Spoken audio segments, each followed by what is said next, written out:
Police are at the Morning Tree Park apartment complex after reports of a dead body in the area. Lying next to the dumpster is a body with multiple stab wounds so brutally beaten that it's nearly unrecognizable. You have a good face shot of the guy? Not a good face shot, because it's like that's why I was associated. Officers immediately suspected that one of the tenants in the complex was the killer, but they would be horribly wrong. There's like blood all over the ground by the dumpster, and that his head looked like a smashed watermelon. Beat the fuck out of him and then stabbed him in the butt. That's when he started getting him. He hit him a couple of times and then stomped him a couple of times. A violent, unpredictable teen killer was on the loose, and police needed to find him before he murders again. You gotta find his ass. Doors open. Police department! In the early morning of July 30th, 2023, Lakewood police received a call from the Morning Tree Park apartment complex. The caller reported finding something next to a dumpster, describing it as gruesome. Officers were quickly dispatched to investigate. So who was the one that saw him? Who called?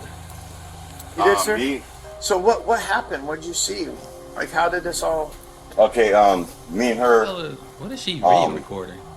was kind of like dumpster digging, right? And I see this red stuff, you know, leaking out of the dumpster. So I went in there, and I see his body in there. While dumpster diving, Ted had come across blood leaking out from under the dumpster. When he looked inside, he found an elderly man lying lifeless, bloodied and beaten until his face was... What would a 17-year-old be doing beating an elderly man? Like, my only thing is, like, was he trying to, like, rob him? You know, was he selling to him or something? Like, that's only, like, why would a 17-year-old beat and stab an elderly man to death? Like, he had no business. Like, it just ain't make no sense. no longer This ain't like he recognizable. was doing it to somebody his Officers age. now needed to identify both the victim and the person responsible. Fortunately, there was someone at the complex who could help them with the former. So, I see his blood. yeah, so I'm just trying to figure out if you might... Sounds like that he's one of your residents. I can look. This is Ryan, the apartment complex manager, and he's going to be vital in finding out who the victim actually is. Because we don't have an ID, right? No, we don't. Okay, so let's... Oh, that's not right there. For now. So we recognize this guy? Obviously, it's not the best picture, but... We think you know who he is? Possibly. If I can see the picture again, it'd be better to identify now. How about you just give me the name, I can bring up DOL. He wouldn't be in there. What's that? He wouldn't be in there. Well, I'm sure he'll have some kind of ID. Mm, You don't think so? absolutely not. Never? No. Okay. He's a really nice guy, actually, though. I mean, I have he a homeless? relationship with him, you know, like friend Or with is friend he- wife. He don't even trust like anybody with like social security cards or Oh, anything. he wouldn't, He won't sign a lease. So he'd probably be about 63, 65, somewhere in there. He's partially African American, but he's really light skinned. Skinny, tall. Yes. Skinny. Yeah. Yeah, that could be Leonard. What's his last name? And we're working on that right now. Well, they're turning their computers on right now, right? You want to come with me? I can just give you a key. I'll give you a ride over there and ride back if you want. No. We'll drive over there to go check on him. But yeah, but she's still trying to pull the data. Yeah, but I can pull a key for you and she'll get that. Yep, we'll go check on him. So All right. A9, I will meet you over there. I'll meet you. Yeah. The officers finally had a name, Leonard, but that doesn't solve their biggest problem. According to the manager, Leonard suffered from extreme paranoia and refused to have any form of identification associated with the government. Without proper identification, the investigation would soon become a lot more challenging. Still, officers would search their system, hoping something might come up. Find it.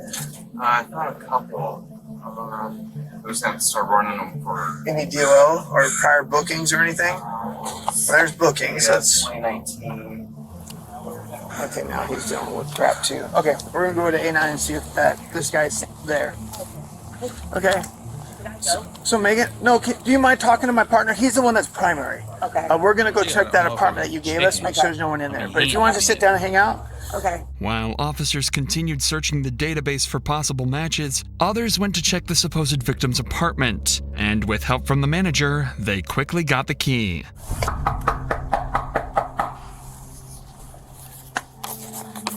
Leonard, Lakewood Police, we just need to know that you're okay. If you want to, we'll just announce for Leonard. Yep. I could yell for him. No, both can. Go ahead. Hey, Leonard! Leonard! If you're in here, let us know. I didn't even know you can even I didn't know you even can do that. Like not sign a lease and you can still live there. I didn't know that was a part of a law. I didn't even know that was possible. But I guess the drugs. I don't know why I said that stupid. Yeah, but I guess he living month to month. But I'm just confused. Why would a 17-year-old have to would be unalive in a 63 to 65-year-old man for it? Just like I'm assuming it might be had to do something with drugs or something or anything like that. I don't know, but it just ain't make sense. After a quick look around the apartment, Leonard was nowhere to be found. At the same time, officers had just matched the victim's face to Leonard's image using police database. So there was no doubt now. The victim was 64-year-old Leonard Williams. Neighbors and staff described Leonard as a friendly and compassionate person. Although he often kept to himself, he was known to be extremely kind to fellow residents. But the investigation was far from over. Officers still had to determine who was behind the brutal attack and why. Back at the scene, one officer had discovered some crucial evidence that would bring the police one step closer to the killer. Okay, so if you walk that way, and actually, obviously it's dark at that hour, but if you walk that route that you just said, and somebody happened to shine their lights into the dumpster area, you would see him laying there. Was there any trash outside of the dumpster area, the path that you guys would have walked? This officer just picked up on something crucial. The area around the dumpster was extremely messy, and blood was leaking from it. Any person would have easily spotted that, let alone an officer. Turns out, just 12 hours earlier, police had been dispatched to that same apartment complex on a noise disturbance complaint. The call was made around 8 p.m., and the responding officer's dash cam shows him returning to his vehicle by walking through the side path, the exact one that leads up to the dumpster where Leonard was found. The officer didn't notice any leaking blood or hear suspicious commotion, which means that whatever had occurred had happened after the officer left. From this, the timeline of the murder was vastly narrowed. But more importantly, the disturbance call that the officer responded to had been made about a group of teenagers from the apartment complex unit J54. According to the man. Okay, so we getting somewhere now. I'm sorry for pausing so much. So maybe the noise complaint came from maybe Leonard or something like that, and one of the teens confronted him. That's what that's what it sounded like happened, but I might be wrong though. Manager, this group was well known for partying several days of the week and not paying their rent on time. However, little did they know that the police would catch on to what they were doing at last night's party and why there was a dead body just a few feet away from their apartment. He probably caught them doing something. As this was the only lead that police had, a search warrant for Unit J54 was issued, and officers quickly arrived at the residence looking for any signs of foul play. Get the manager in the door. Hey, Lakewood Police. Anybody else inside here with you? Sick one of those. Get over here for a second, okay? Who's all in here with you? Just me and two people. Where are they at? I don't really know. What are their names? Jaden. Jaden and who? Jaden and Ty. Jaden and Ty, come on out. Come on out. Ty, come on out, Lakewood Police. Where's he at? It was to the corner store. What's that? He went to the corner store. You went to the corner store? When officers arrived, Alina and Jaden were found inside the apartment. One of the teens, named Ty, seemed to have fled when officers arrived and was nowhere to be found in the unit. His friends claimed he went to the corner store to buy some snacks, but officers would soon discover that was a complete lie. For now, though, officers decided to interview the group, unaware one of them was about to confess to the gruesome details of Leonard's murder. But before we continue, life can change in an instant. That's what happened in November 2021, when a father of two was tragically shot and killed while attending a pop-up party more than the insurance companies in You're not, so I'll make it clear to you, you're not in trouble right now, but you're a witness to something. And so we need to talk about that, okay? I wasn't. I got video. You can say I was a witness, and I understand, but when I heard what he did, I did not walk down the stairs for a reason. What did you hear that he did? I heard that he beat up this dude for really no reason. He said that the homeless guy stepped to him, or the homeless guy asked for a cigarette or yeah. How well do you know him? Chubbs? Yeah. I've known him for like a month. So, did you know what happened here the other night? Yeah, what happened? Tell me a little bit about it. Chubbs had a little incident. I can't. You gotta. Chubbs had a little incident. Yeah, what was Chubbs' incident? Who the hell is Chubbs? By the garbage can. Yeah. You don't know? Well, I know what happened already, okay? Chubbs just would get mad, and people would say that he would do it, he wouldn't do it, and he'd just go on into do it. But So Chubbs definitely had an angry problem. yeah, when he drunk, he would get very violent. Okay. He would be very unhappy. The next thing you know, Chubbs. So he one of them weird ass dudes that be wanting to, when he get, under the influence, drunk, or how he want to act macho and real gangster and tough, and I'll go do this and that. So he just beat up an elderly dude for no reason. Y'all be some weirdos, bro. Flies open the door, and he looks at me. Weirdo. He's got this smile on his face. He's like, "I'm so sorry, but Take his ass to jail. I did something really bad, and I made a big mistake, and I really didn't mean to do it." And I go, "What'd you do?" And that's when his smile completely shut off. So I think he realized, he really just took somebody's life. And then he's like, "I killed somebody outside." Did he tell you how he killed him? How did he? He beat the fuck out of him and then stabbed him in the back. This guy is laying down on the side of his face, against this way. Mm-hmm. All you see is him, Chubbs is down on the ground recording him, and then just starts kicking him like it's a joke. With these two new crucial statements, police now had two suspects at large, Chubbs and Ty, with their primary focus being on 17-year-old Brody Chubbs Brownell. According to Alina, Brody had 2 bottles of tequila and was also high on marijuana the previous night. To make matters worse, he had a reputation for getting violent when drunk. At some point, he briefly stepped outside the apartment and happened to cross paths with Leonard in the parking lot. Leonard may have confronted him about the loud music, or, given his paranoia, he might have simply been talking to himself. Either way, Brody likely saw him as an easy target, and Leonard became the victim of his violent outburst. Alina was also the first to mention something even more disturbing.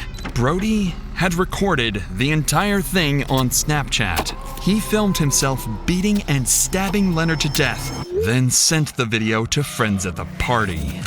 With Brody as their prime suspect, officers remained on high alert, going so far as to request air support and search for him. In the meantime, police were notified about a male who was running around the Morning Tree complex. He was identified to be Trey Crystal, or Ty, the one who fled from Alina's apartment when the officers had arrived with the search warrant. Shortly after confirming his identity, he agreed to speak with detectives. Detectives needed to determine whether Ty had played any role in the murder, and if he knew where Brody was hiding. Just tell me a story. Just take me from the beginning to the end. What happened that night?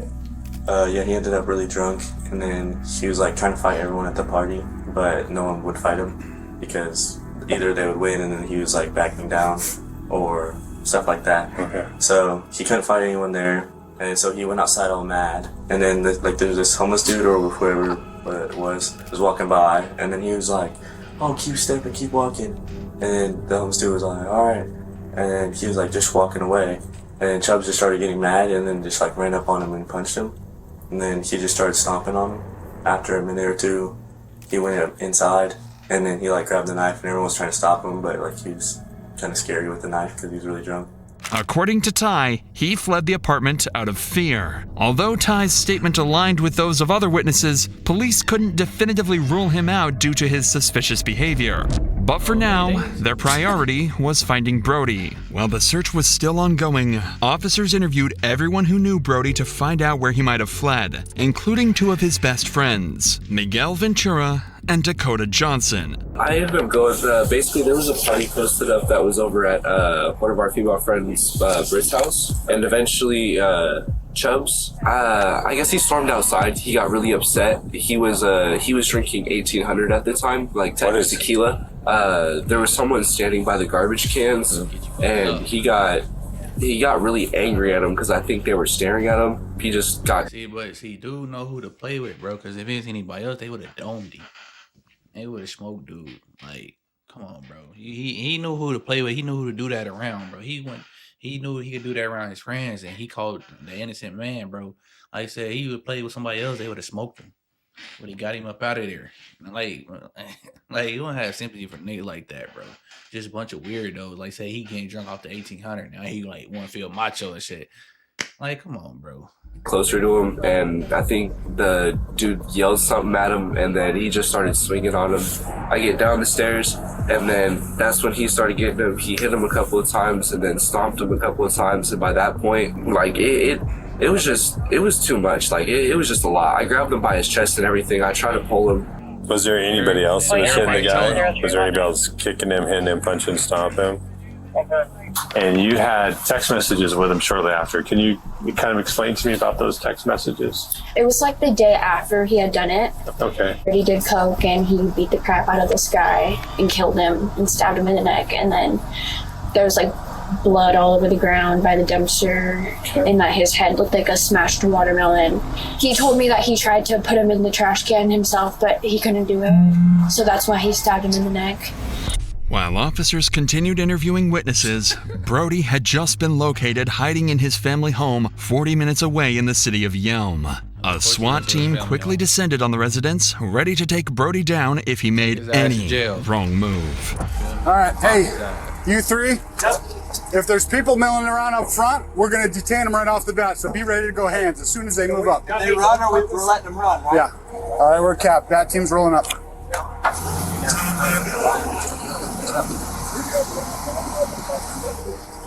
Male in the stairwell. Dom, it's his first entryway right here on the right. Hey, move up. Move up. I want to be able to see that door. Hey, let's bring it back here. No sense in standing out there. No sense in standing out there. There we go. All right, I got hands on her. Okay. You got cuffs? Yep. Okay. All right, step this way. Just keep your hands up. I want you to set your phone and your drink on that little concrete barrier right there. You need to set? Yep, got it. Now I want you to step out to me. Come on.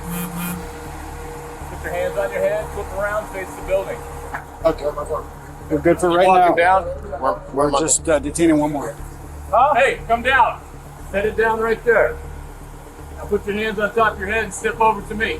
I appreciate your cooperation. I don't know what's going on. I'm like, what the hell? Brian and Jeff, the first two to come out, were Brody's friends, staying in the apartment with him. The two claimed they didn't have any knowledge of what was going on or why Brody was being arrested. The next one to come out was their primary target, Brody himself. Remember, I took a study of that. You guys can even hang here. We're just going to send an entry team up. Just want eyes on them. Okay. Hey, Jay, just for your knowledge, cell phone and Sprite belong to white t-shirt. Cell phone and what he was holding, black t-shirt. Okay. All right. Good? Kevin, who we got? Brian, Casas, Mike, and I are going to move up. You guys hold the windows. Hey, that's primary on Yep. there. Primary right there. All right, black shirt. Start walking this way. Start walking this way. Keep walking, keep walking, keep walking. Come here. Walk to me. Face the building. Put your hands on your head. Primers in custody. Brody was finally escorted from the house and delivered into the hands of justice. He was charged with assault and homicide in the first degree. He had originally pled not guilty, receiving a bail of $1.5 million. Neither Ty nor anyone else at the party was charged, as the Snapchat video clearly shows that Brody acted alone, consistent with witness statements. Although the exact motive for the murder remains unclear, Brody's extreme intoxication and well-documented issues with aggression led to the tragic death of a kind and gentle person. Following his initial hearing, Brody returned to court and changed his plea to guilty. He received the maximum sentence of 25 years in prison. He got 25 years in prison. It's crazy. It's generally He should have got more than that, bro.